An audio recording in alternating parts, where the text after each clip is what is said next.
नमस्कार, PP news line के prime time में आप सबका स्वागत। मैं हूं रजनी अनुभव। आइए सबसे पहले नजर डालते हैं आज दिन भर की प्रमुख सुर्खियों पर।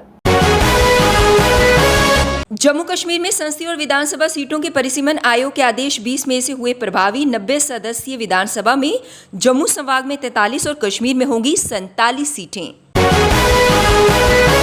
कश्मीर घाटी के कश्मीरी पंडितों की सुरक्षा व चिंताओं को हल करने का जल्द किया जाएगा प्रयास, कहा उपराज्यपाल ने।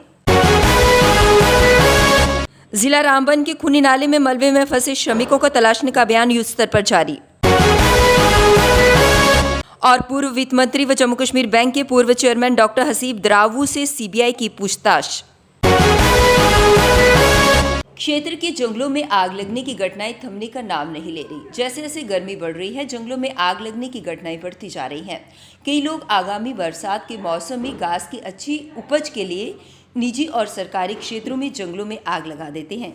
हालांकि वन विभाग के कर्मचारी जान जोखिम में डालकर आग बुझाने में लगे हैं। इस दौरान एक जगह पर आग पर काबू पाया जाता है तो दूसरी जगह में आग लगने का समाचार मिल जाता है। बीते वीरवार को वन विभाग द्वारा गांव केहनू और दान जस्तार के मल्लड़ गांव के जंगलों में लगी आग को बुझाया जा रहा था कि धार रोड किनारे स्थित कंदरानू गांव में जंगल में आग लगने की सूचना मिली। रेंज अधिकारी संजीव खजूरिया अपनी टीम के साथ वहां पहुंच के आग बुझाने में लगे थे कि रामकोट के सर सब्बल की पहाड़ियों पर आग लगी। उधर रामकोट कस्बे के साथ लगते निजी जंगल में भी आग लगने से पूरा जंगल राख में बदल गया। मतवालों के दनुपुर ओछल के जंगलों में अभी आग लगी हुई है। वन विभाग ने देर शाम तक कुछ क्षेत्रों में आग पर काबू पाया।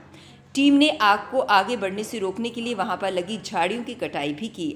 आग लगने की सूचना पाकर सामाजिक कार्यकर्ता महेंद्र सिंह मनकोटिया मौके पर पहुंचकर रेंज अधिकारी से उन्होंने अधिकार क्षेत्र में आग लगने की घटनाओं की पूरी जानकारी ली और उन्हें पीने के लिए पानी की बोतलों का एक क्रेट भी उपलब्ध करवाया। केंद्रीय जांच ब्यूरो ने जम्मू कश्मीर के पूर्व वित्त मंत्री डॉक्टर हसीब द्रावू से पूछताछ की। ये पूछताछ मुंबई के बांद्रा कुर्ला इलाके में जम्मू कश्मीर बैंक के एकीकृत कार्यालय की खरीद में हुए घोटाले के सिलसिले में हुई है। ये कार्यालय उस समय खरीदा गया था जब डॉक्टर हसीब द्रावू जम्मू कश्मीर बैंक के चेयरमैन थे। करीब 10 दिन पूर्व सीबीआई ने इसी मामले में श्रीनगर, जम्मू, मुंबई और दिल्ली के 8 जगह तलाशी ली थी।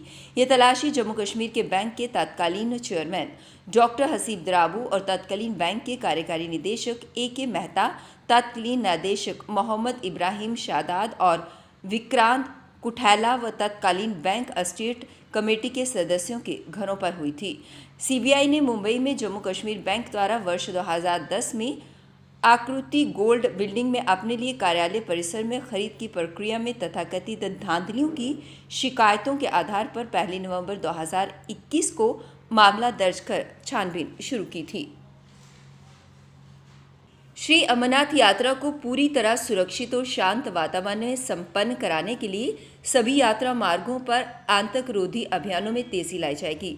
ड्रोन व सिटकी बम हमले को नाकाम बनाने के लिए सभी संबंधित सुरक्षा एजेंसियां मिलकर एक साझा रणनीति का काम करेंगी। ये फैसला दक्षिण कश्मीर के अनंतनाग में कश्मीर रेंज के पुलिस महानिरीक्षक विजय कुमार की अध्यक्षता में हुई एक सुरक्षा समीक्षा की बैठक में लिया गया। अमरनाथ यात्रा 30 जून से 11 अगस्त तक जारी रहेगी। कोरोना के चलते 2 वर्ष बाद होने जा रही यात्रा में इस बार करीब 8 लाख श्रद्धालुओं के शामिल होने की उम्मीद है।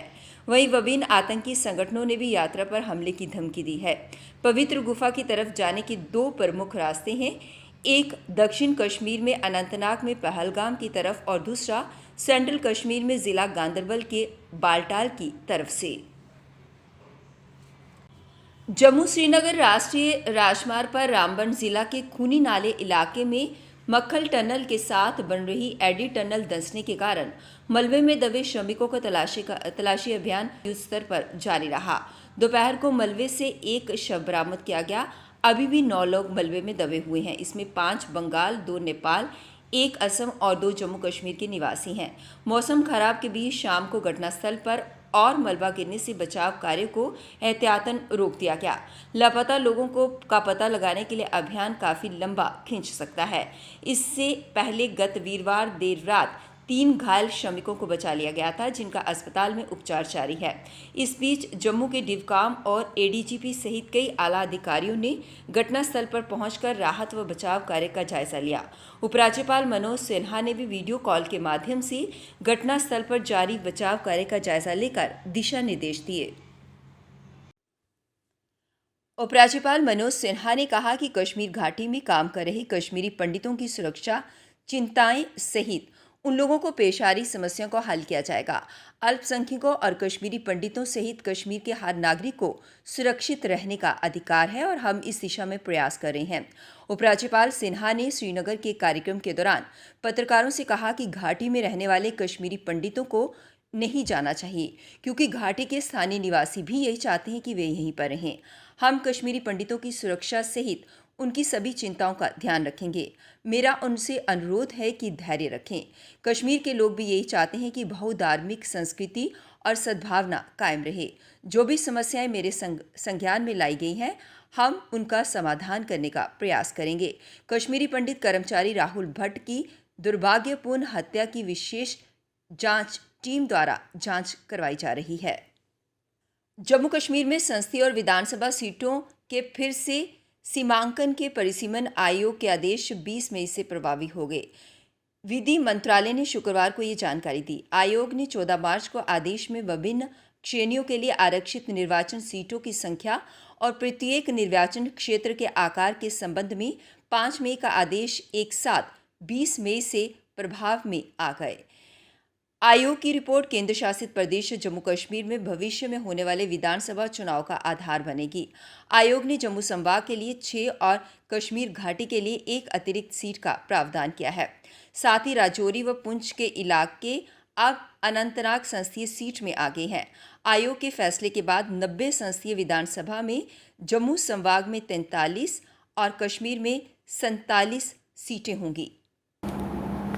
अब वक्त हो चला एक ब्रेक का, मिलते हैं ब्रेक के बाद। मजबूती की पहचान ACC cement, messrs Bishandas Jaswal and sons, authorised stockist, ACC cement, 45 transport Nagar, Jammu. रंगीन खबरों की परत दर परत खोलता है तबसरा, बयां करता है खबर के पीछे की कहानी। तीर पंचाल से सब कुछ दिखता है।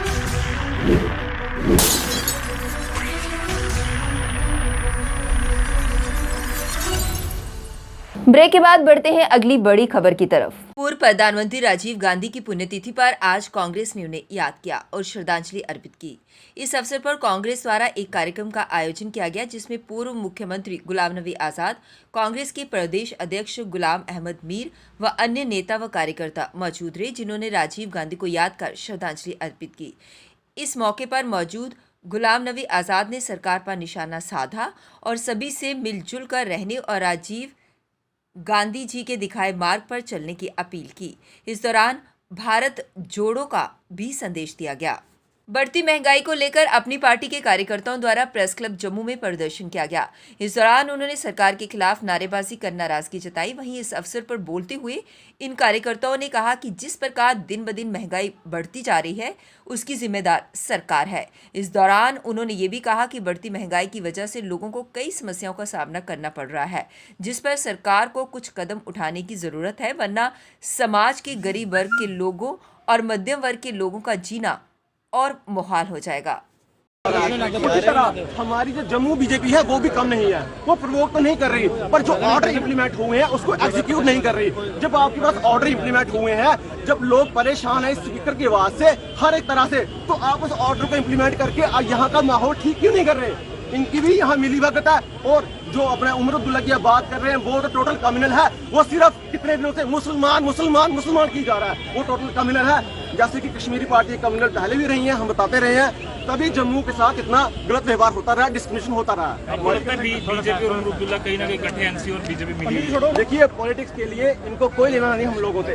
हमारी भावनाओं को देखना, हमारी भावनाओं को समझना, यहाँ पे माहौल सौहार्द रखना, इनको कोई लेना। इनको मतलब है अपनी पॉलिटिक्स से, अपनी वोटों की राजनीति से, कि किस तरह से हमें वोट मिलते हैं। अगर हम मुसलमान करेंगे, कश्मीर से वोट मिलेगा, और ये यहाँ पे हमारा माहौल खराब करके, ऑर्डर इम्प्लीमेंट नहीं करके यहाँ का माहौल खराब कर रही है बीजेपी। ब्लॉक आरएसपुरा के बीडीसी चेयरमैन तरसेमलाल शर्मा ने शनिवार को ब्लॉक आरएसपुरा की पंचायत कोटली गल्लावाना की वार्ड नंबर 6 की गली का उद्घाटन कर जनता को समर्पित कर दिया। इस अवसर पर सरपंच सूरज सिंह सहित पंचायत के अन्य लोग भी मौजूद रहे। इस मौके पर बीडीसी चेयरमैन तरसेमलाल शर्मा ने कहा कि लोगों की पुरानी मांग को देखते हुए गली को पक्का करवाया गया है और ब्लॉक के अधीन आती अन्य पंचायतों में भी तेजी के साथ विकास कार्यों को जारी रखा जाएगा, जिसके चलते हम ये सारा ये काम कर रहे हैं और मिलजुल करके पंचायतें बीडीसी है, हमारे जितने भी मेंबर हैं पंचायतों के, सब मिलजुल करके ये काम कर रहे हैं कि प्रोग्रेस की जाए, ऊपर से फंड्स अधिक से अधिक आए और जितने भी काम रहते हैं वो भी इन्हीं के कार्यकाल में, हमारे कार्यकाल में चलते पूरे हों। इसी के चलते ज़्यादा कुछ। मौसम के पूर्वानुमान के बारे में जानकारी साझा करते हुए deputy director meteorological department Mukhtar Ahmed ने अधिक जानकारी साझा की। में और जम्मू के जो पहाड़ी इलाके हैं वहाँ पे हो सकती है और इसी बीच जो है तेज़ हवाओं के साथ साथ बिजली गरज और बादल गरजने के भी इम्कानात हैं, कुछ जगहों पे ओले गिरने के भी इम्कानात हैं। तो ऐसे में कल ही एक वाक़यात हुआ पूंछ के अंदर, लाइटनिंग से एक इंसान की मौत हो गई। तो तेज़ हवाओं का जो सिलसिला है वो पिछले कुछ दिनों से चल रहा है और बहुत सारे जगहों पे मकानों के छत उड़ गए और कुछ एक जगहों पे जो है खासकर डल लेक में भी टूरिस्ट को जो है वहाँ से निकाला गया। तो इसी वजह से जो है यहाँ पे खासकर 19, 20, 21 के आसपास जो है हमारा पेशन गोई है कि खासकर डल का जो एरिया है वहाँ पे मौसम जब ठीक है तब जा सकता है, जब भी थोड़ा सा बैड वेदर आपको लग रहा है तो उस टाइम उन जगहों पे जाने के लिए अवॉइड करें। उसके बाद 22, 23 के बीच में फिर से एक वेस्टर्न डिस्टर्बेंस आ रहा है, जिसके कारण जो है हल्की से लेकर दरमियानी दर्जे की बारिशें और पहाड़ी इलाकों में कुछ एक जगहों पे बर्फ़ भी पड़ सकती है, खासकर 22 और 23 के बीच में। कस्बे में स्थित सेरिकल्चर हॉल में आयोजित कोकून मंडी में कोकून की अच्छी कीमत मिलने से स्थानीय लोग काफी उत्साहित हैं। गुणवत्ता के मामले में सुंदरबनी के कोकून देश भर में अव्वल है। कोकून की खरीदारी के लिए दूसरे राज्यों से काफी संख्या में व्यापारी पहुंचे हैं। सुंदरबनी सेरिकल्चर हॉल में कोकून बेचने के लिए पहुंचे ताला टांडा के किसान सुभाष चंद्र ने बताया कि पहले की तुलना में आज कोकून की अच्छी कीमत मिल रही है। पहली बार कोकून प्रति किलो 1000 से 1660 रुपये में बिक रहा है। इससे किसान काफ़ी उत्साहित हैं। उन्होंने बताया कि जिस किसान की कोकून की पैदावार अच्छी हुई है उसे अच्छे दाम मिल रहे हैं। पहली बार किसानों को उनकी मेहनत का पूरा लाभ मिल रहा है। किसान ने बताया कि पिछले 2-3 वर्षों से कोरोना महामारी के दौरान कीमत बहुत कम मिल रही थी। इसके कारण अधिकतर किसानों ने कीट पालन ही नहीं किया। वह पिछले 18 वर्षों से खुपटी पालन से जुड़े हुए हैं। पीपी न्यूज लाइन के प्राइम टाइम के आज के इस अंक में बस इतना ही। मुझे और मेरी पूरी टीम को दीजिए इजाजत और आप जुड़े रहिए पीपी न्यूज लाइन के साथ। नमस्कार। जम्मू में आई टेस्टिंग की साइंटिफिक और मॉडर्न टेक्नोलॉजी के लिए हमेशा याद रखें जेम ऑप्टिशियंस, जहां पर रखा जाता है आपकी हर जरूरत का ख्याल। Gem opticians with the facility of eye exercise, a scan, biometry, pachymetry और ऑटोमेटेड फील्ड एनालाइजर। और हाँ, हमारे यहाँ बढ़िया क्वालिटी के ब्रांडेड स्पेक्टिकल्स, सनग्लासेस और कॉन्टेक्ट लेंसेज मिलते हैं। आपका भरोसेमंद एक ही नाम, Gem opticians, Gandhinagar. Gem opticians, Nai Basti. Gem opticians, Amphalla. Gem opticians, Trikuta नगर।